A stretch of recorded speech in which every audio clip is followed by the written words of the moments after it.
Cancer ఉంది అని చెప్పి మనకి తెలియజేసే ఫస్ట్ లక్షణం ఏది? అలా ఉండదు. హ్మ్.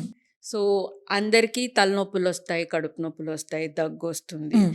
సో డెఫినెట్గా ఇది ఉంటే నీకు క్యాన్సర్ ఉంది అన్నట్టు లేదనమాట. కానీ ఏ ప్రాబ్లం ఉన్నా కూడా మామూలుగా వెళ్ళిపోవట్లేదు.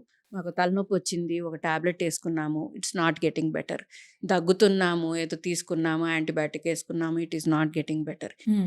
ఏదన్నా కూడా థింగ్స్ ఆర్ నాట్ ఇంప్రూవింగ్. ఒక వారం చూసాము, ఒక 2 వారాల వరకు చూసాము, it is not getting better అంటే ఇది క్యాన్సరే కాదు, it might be a more serious illness okay. కదా. టీబీ అయి ఉండొచ్చు, వేరేదైనా ఇన్ఫెక్షన్ అయి ఉండొచ్చు, హార్ట్ ప్రాబ్లం అయి ఉండొచ్చు. హ్మ్. సో చాలాసార్లు మేము ఏం చూస్తామంటే మనుషులు భయపడన్నా లేకుంటే నాకేం కాదులేనన్న ఒక ధీమాతోనన్నా కూడా యూ డోంట్ సీక్ కేర్ అనమాట. ఓకే. సో మనం గుర్తు పెట్టుకోవడం కన్నా ఈ దీనివల్ల ఇలా ఉంటే ఇది క్యాన్సర్ అవ్వచ్చు అని దానికన్నా ఏదన్నా బాగా అవ్వట్లేదు అనుకుంటే you should go take help from the doctor.